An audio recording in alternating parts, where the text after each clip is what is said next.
अस्य श्रीदुर्गा पञ्जरस्तोत्रस्य सूर्यऋषिः दृष्टुप्छन्दः छायादेवता श्रीदुर्गा पञ्जरस्तोत्रपाठे विनियोगः।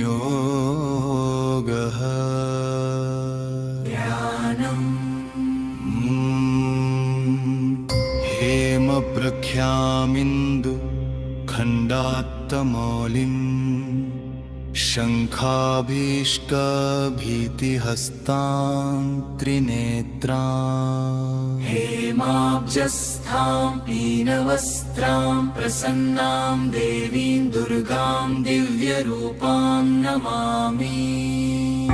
अपराधशतं कृत्वा जगदम्बेति चोच्चरेत् यां गतिं समवाप्नोति न तां ब्रह्मादयः सुराः सापराधोऽस्मि शरणं प्राप्तस्त्वां जगदम्बिके।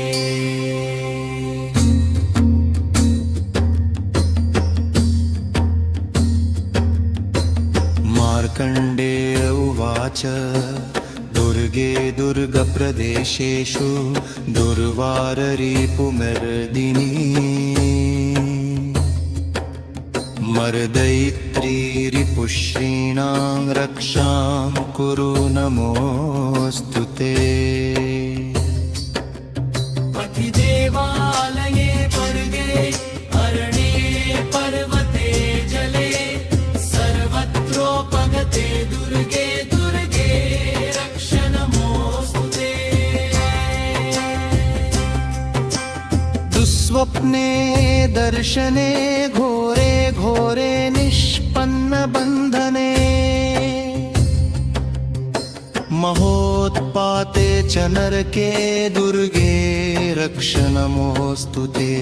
व्याघ्रो रगवराहानि निर्हाति जनसङ्कटे ब्रह्मा विष्णुस्तुते दुर्गे दुर्गे रक्ष नमोऽस्तु ते। खेचरा मातरः सर्वं भूचराश्चातिरोहिताः ये त्वां समाश्रितास्तांस्त्वं दुर्गे रक्ष नमोऽस्तु ते। कंसासुरपुरे घोरे कृष्ण रक्षणकारिणि रक्ष रक्ष सदा दुर्गे दुर्गे रक्ष नमोऽस्तु ते।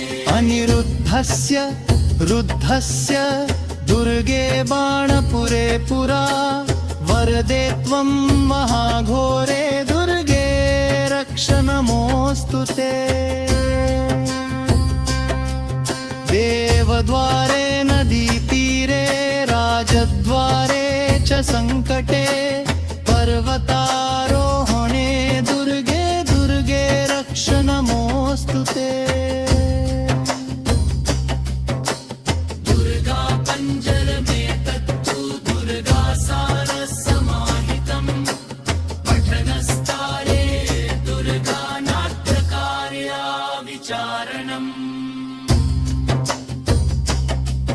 रुद्रबाला महादेवी क्षमा च परमेश्वरी अनन्ता विजया नित्या मातस्त्वमपराजिता। श्रीमार्कण्डेयपुराणे देवी महात्म्ये रुद्रयामले देव्या पञ्जरस्तोत्रम्।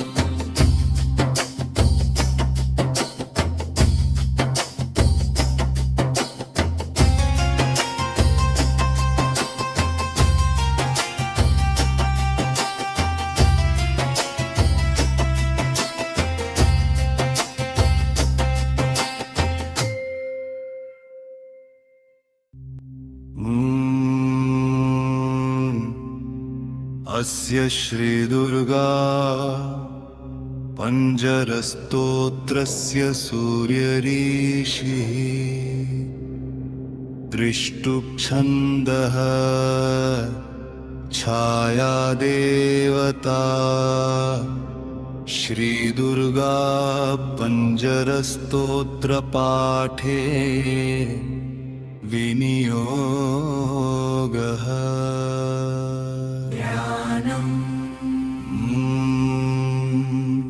हेमप्रख्यामिन्दु खण्डात्तमौलिम् शङ्खाभीष्टभीतिहस्तां त्रिनेत्रां हेमाब्जस्थां पीनवस्त्रां प्रसन्नां देवीं दुर्गां दिव्यरूपां नमामि।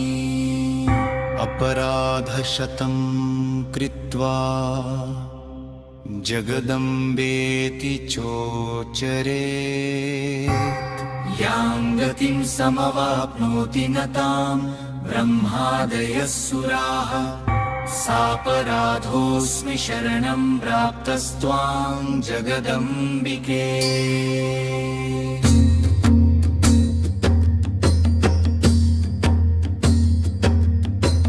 मार्कण्डेय उवाच दुर्गे दुर्गप्रदेशेषु दुर्वाररिपुमर्दिनी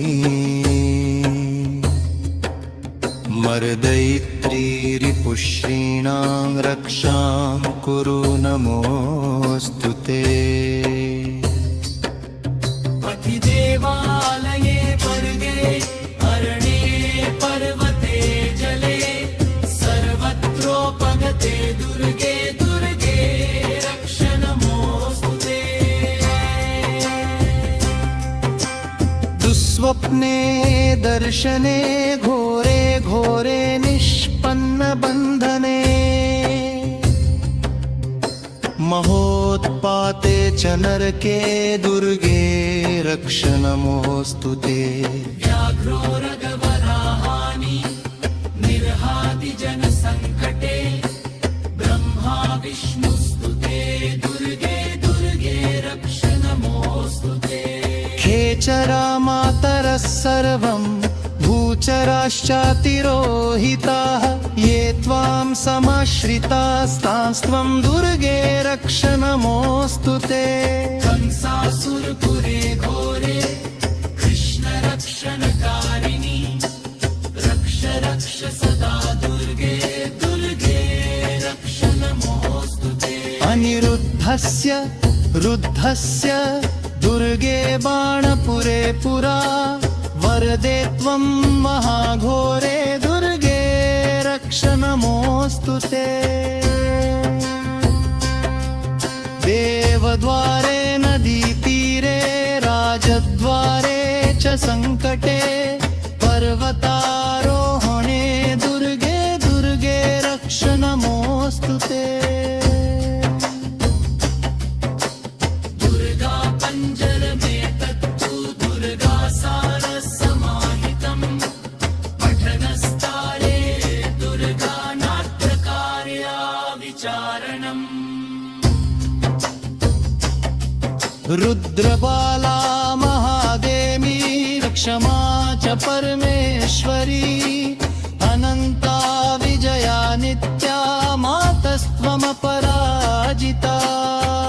श्रीमार्कण्डेयपुराणे देवी महात्म्ये रुद्रयामले देव्या पञ्जरस्तोत्रम्।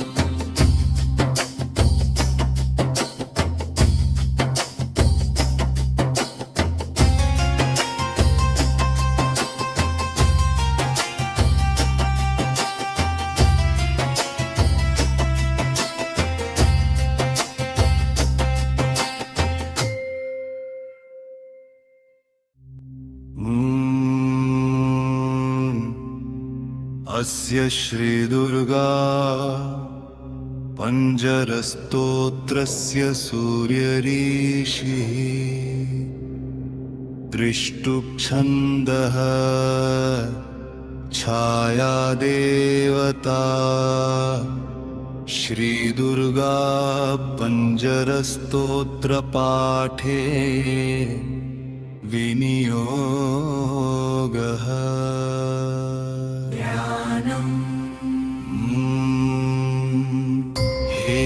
हेमप्रख्यामिन्दु खण्डात्तमौलिम् शङ्खाभीष्टभीतिहस्तां त्रिनेत्रां हेमाब्जस्थां पीनवस्त्रां प्रसन्नां देवीं दुर्गां दिव्यरूपां नमामि। अपराधशतं कृत्वा जगदम्बेति चोच्चरेत् यां गतिं समवाप्नोति न तां ब्रह्मादयः सुराः सापराधोऽस्मि शरणं प्राप्तस्त्वां जगदम्बिके।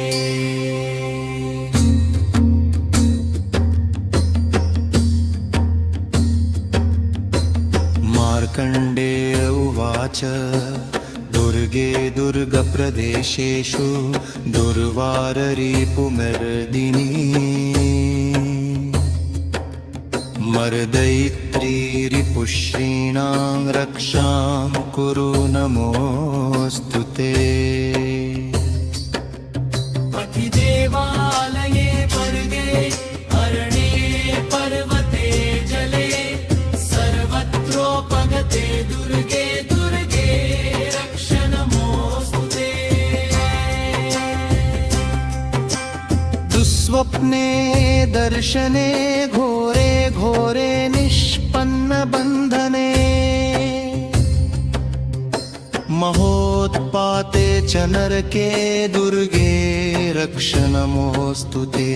व्याघ्रो रगवराहानि निर्हाति जनसङ्कटे ब्रह्मा विष्णुस्तुते दुर्गे दुर्गे रक्ष नमोऽस्तु ते। खेचरा मातरः सर्वं भूचराश्चातिरोहिताः ये त्वां समाश्रितास्तास्त्वं दुर्गे रक्ष नमोऽस्तु ते। कंसासुरपुरे घोरे कृष्ण रक्षणकारिणि रक्ष रक्ष सदा दुर्गे दुर्गे रक्ष नमोऽस्तु ते। अनिरुद्धस्य रुद्धस्य दुर्गे बाणपुरे पुरा वरदे त्वं महाघोरे दुर्गे रक्ष नमोऽस्तु ते। देवद्वारे नदीतीरे राजद्वारे च सङ्कटे पर्वतारोहणे दुर्गे दुर्गे रक्ष नमोऽस्तु ते। दुर्गा पञ्जर में तत्तु दुर्गा सार समाहितम् पठनस्तारे दुर्गा नाट्यकार्या विचारणम्। रुद्रबाला महादेवी क्षमा च परमेश्वरी अनन्ता विजया नित्या मातस्त्वमपराजिता। श्रीमार्कण्डेय पुराणे देवी महात्म्ये रुद्रयामले देव्या पञ्जरस्तोत्रम्।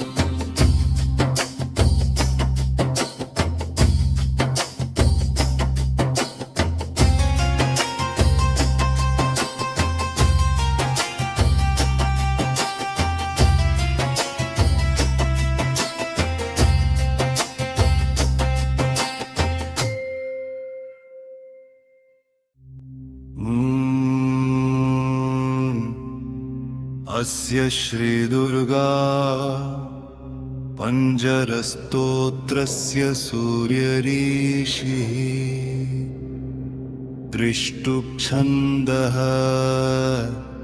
छायादेवता श्रीदुर्गा पञ्जरस्तोत्रपाठे विनियोगः।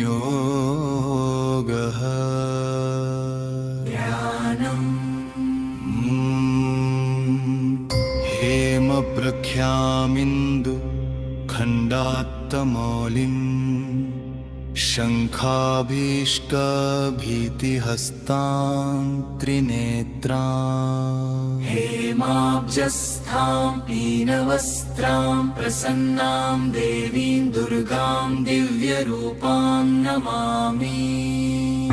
अपराधशतं कृत्वा जगदम्बेति चोचरे यां गतिं समवाप्नोति न तां ब्रह्मादयः सुराः सापराधोऽस्मि शरणं प्राप्तस्त्वां जगदम्बिके।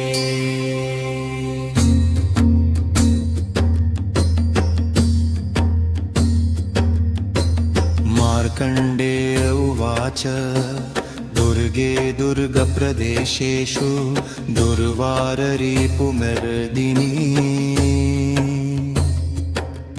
मर्दयित्री रिपुश्रीणां रक्षां कुरु नमोऽस्तु ते।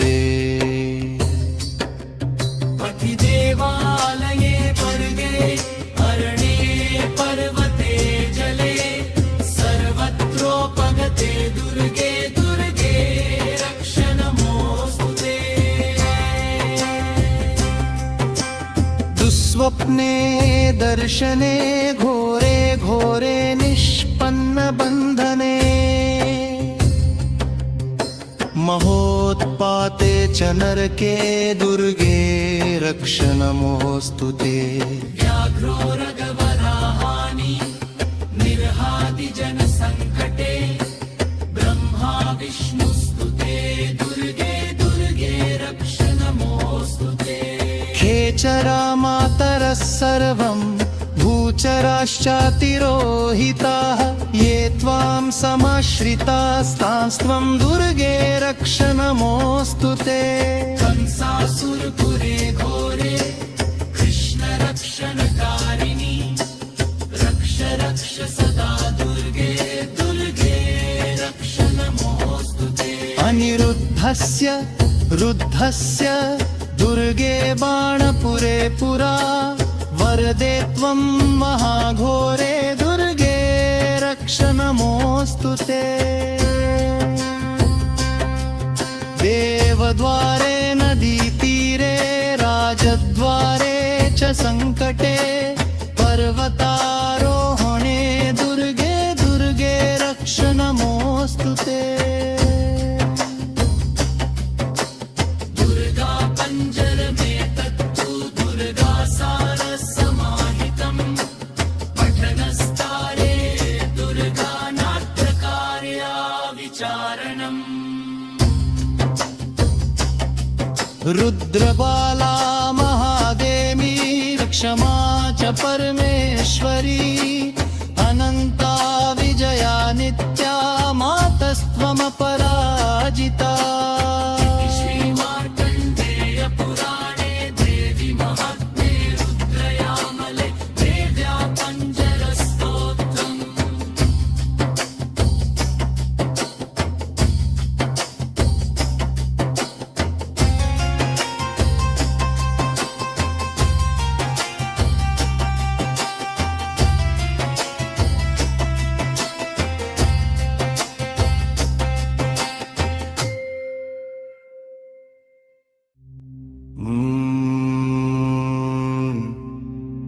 अस्य श्रीदुर्गा पञ्जरस्तोत्रस्य सूर्यऋषिः दृष्टुप्छन्दः छायादेवता श्रीदुर्गा पञ्जरस्तोत्रपाठे विनियोगः।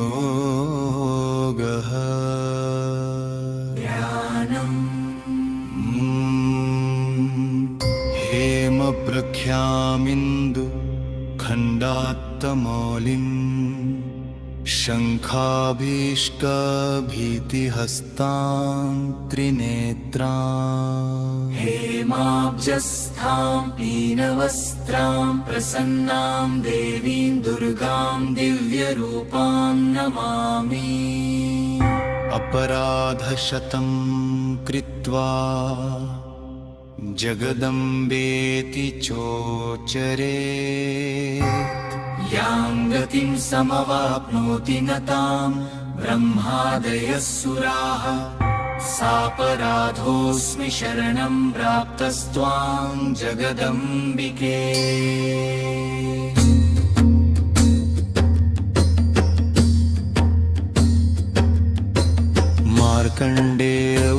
उवाच दुर्गे दुर्गप्रदेशेषु दुर्वाररिपुमर्दिनी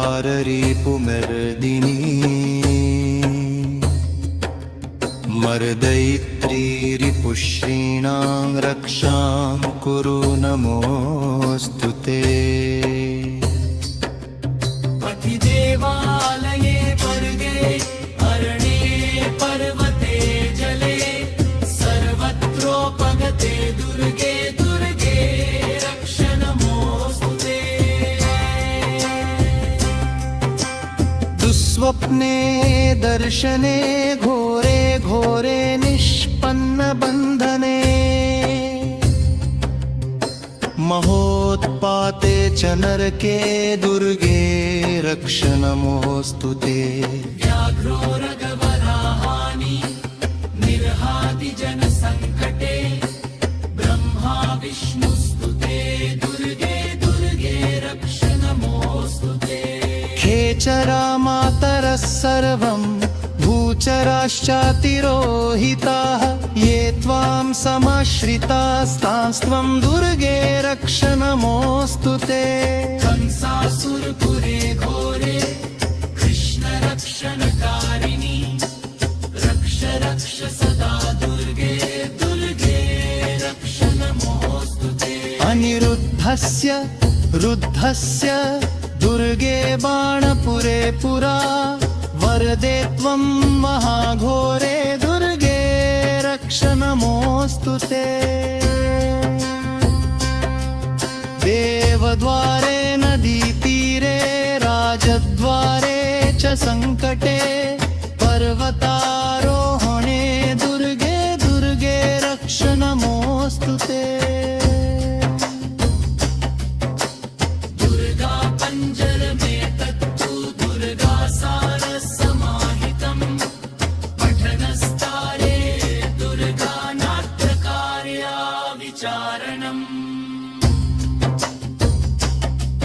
रुद्रबाला महादेवी क्षमा च परमेश्वरी अनन्ता विजया नित्या मातस्त्वमपराजिता। श्रीमार्कण्डेय पुराणे देवी महात्म्ये रुद्रयामले देव्या पञ्जरस्तोत्रम्।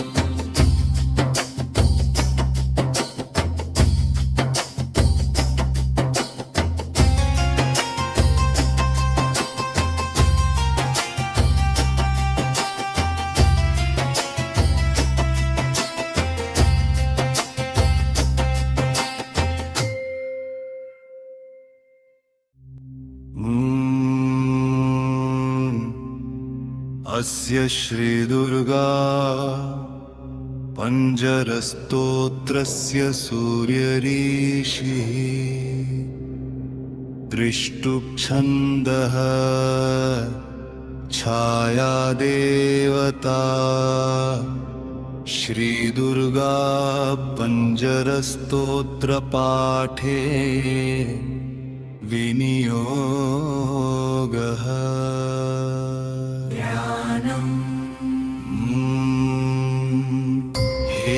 हेमप्रख्यामिन्दु खण्डात्तमौलिं शङ्खाभीष्टभीतिहस्तां त्रिनेत्रां हेमाब्जस्थां पीनवस्त्रां प्रसन्नां देवीं दुर्गां दिव्यरूपां नमामि। अपराधशतं कृत्वा जगदम्बेति चोच्चरेत् यां गतिं समवाप्नोति न तां ब्रह्मादयः सुराः सापराधोऽस्मि शरणं प्राप्तस्त्वां जगदम्बिके।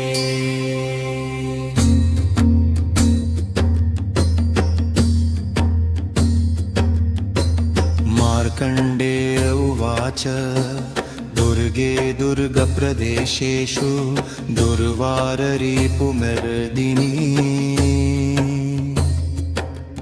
मर्दयित्री रिपुश्रीणां रक्षां कुरु नमोऽस्तु ते। देवालये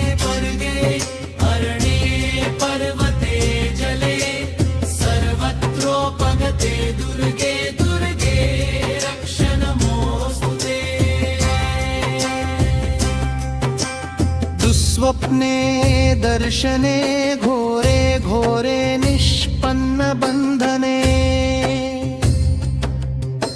महोत्पाते च नरके दुर्गे रक्ष नमोऽस्तु ते व्याघ्रो रगवराहानि निर्हाति जनसङ्कटे ब्रह्मा विष्णुस्तुते दुर्गे दुर्गे रक्ष नमोऽस्तु ते खेचरा मातरः सर्वं भूचराश्चातिरोहिताः ये त्वां समाश्रितास्तांस्त्वं दुर्गे रक्ष नमोऽस्तु ते कंसासुरपुरे घोरे कृष्ण रक्षणकारिणि रक्ष रक्ष सदा दुर्गे दुर्गे रक्ष नमोऽस्तु ते अनिरुद्धस्य रुद्धस्य दुर्गे बाणपुरे पुरा वरदे त्वं महाघोरे दुर्गे रक्ष नमोऽस्तु ते देवद्वारे नदीतीरे राजद्वारे च सङ्कटे पर्वतारोहणे दुर्गे दुर्गे रक्ष नमोऽस्तु ते दुर्गा पञ्जरमे तत्तु दुर्गा सारसमाहितम् पठनस्तारे दुर्गा नाट्यकार्या विचारणम् रुद्रबाला महादेवी क्षमा च परमेश्वरी अनन्ता विजया नित्या मातस्त्वमपराजिता